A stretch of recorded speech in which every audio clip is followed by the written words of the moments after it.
What's going on, everyone? Welcome to the first and final update to my Blade Vortex Occultist. This build has been amazing. It is an absolute map blaster, it feels practically invincible, and it's been an absolute joy to play. I love exploding packs, it's so awesome. And don't worry, we're going to blast through a few maps at the end of this video so you can see exactly how awesome this thing is. So in the first video I made, we left off at maybe level 74-ish, and I had barely spent any chaos at all, maybe like 65 chaos. I think the most expensive thing was the Death Rush. So let's talk about where we're at today. So I have leveled this build to 94, and it was extremely smooth. I don't think I died one time from level maybe 85 up until 94. This is definitely a level 100 viable build. I would have no problem taking this level 100, and I probably would die maybe once on the way there.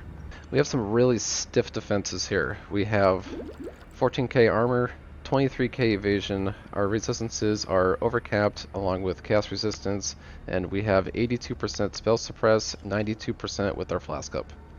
We also have two additional defensive layers. We are taking Mind Over Matter for 40% damage taken from mana before life, and then we get an energy shield when we suppress spell damage, which is all the time.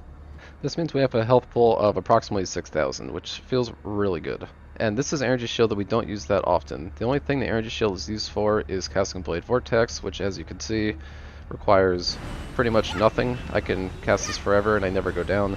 And then the other thing is casting Malevolent, but I only have to do that once every 30 seconds. And last but not least, we also have Ghost Shroud. This gives us energy shield, 3% of our evasion rating. Our evasion rating is quite high. We get 3 charges of that. We don't get hit that often, so when we do, we recover a lot of energy shield, and this feels really good. As far as the rest of the tree, not a ton has changed. I dropped a few nodes in this area, such as Trickery, to allow me to come over to pick up Mind Over Matter. I got some additional AoE, and just more life, and that's about it. Let's have a look at our gear and check out the updates here. So the biggest update is I have the Devouring Diadem. Now what this let me do is move all of my auras into my helmet, and I get 25% increased preservation efficiency. What this allows me to do is, if you remember in the last video, I actually had Determination on my Divine Blessing. I don't actually have that anymore. Determination is now a permanent aura, and I was able to add Malevolent on Divine Blessing. Devouring Diadem also gives me Eldritch Battery, which allowed me to drop 3 points here because I was picking up Eldritch Battery on the tree. The Devouring Diadem was a little pricey. I think I paid 1.5 Divine on that, but it's falling in price. And as far as the other pieces, Obliteration, I had this before. This is the same one. I think I paid like 2 Chaos for it. Mark of Submission, 1 Chaos.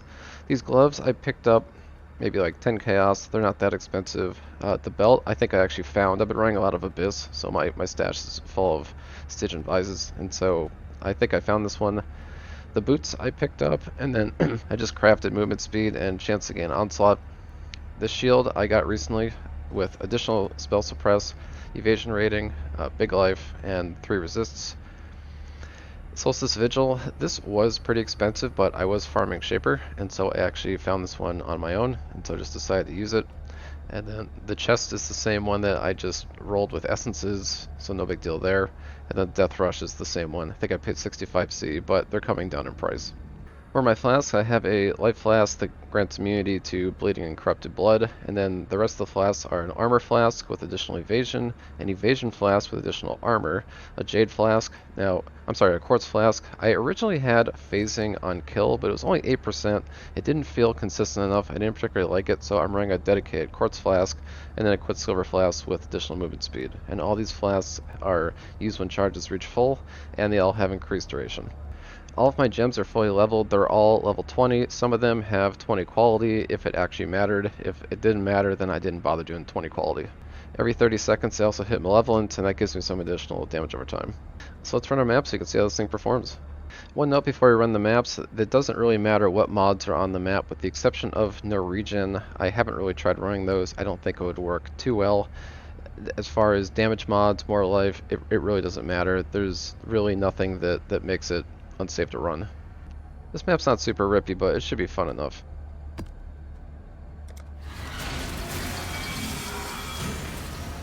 So all we're going to do here is get our Blade Vortexes up, hit T, just start going.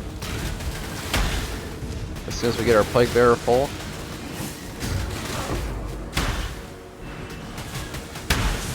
okay, Plague Bearer's full. Pop that. Just blast through everything. Before our Plague Bearer. It's full. Pop it.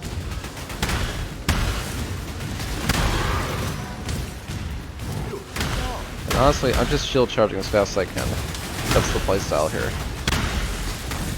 Plague Bearer is full.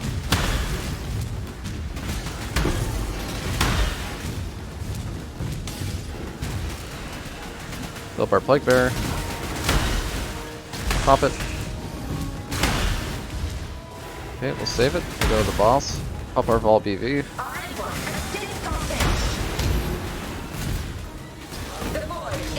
Actually let him hit me with the Ice Nova, it didn't even matter.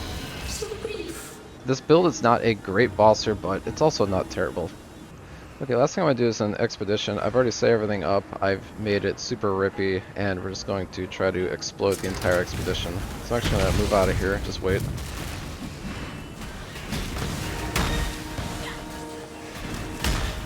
We want to get all the stuff ready. Then we're going to go in there and pop Plague Bear and just ruin everything.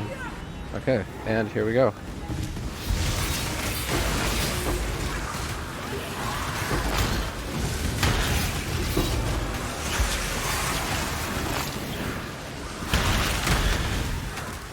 That's pretty decent explosions. I kind of want to explode everything at once, but this is pretty decent too. That was fun enough. When I'm ready and not before. And that's it. Collect our loot and we're done. So as you can see, this build is both safe and fun, and it's really easy to level. It's very great. I love exploding huge packs. I could just storm around and everything just explodes in my way. If you've never played this build before, I definitely recommend it. It's one of the funnest builds I think I've ever played in Path of Exile, and I'm probably going to take it to level 95, and then I'll probably move on to my next build. If you need the POB, it'll be listed below in the description. Thanks all for watching. I really hope you're enjoying the build, and I hope everyone is having a great league, and I can't wait to see you in the next Path of Exile video. Have a good one.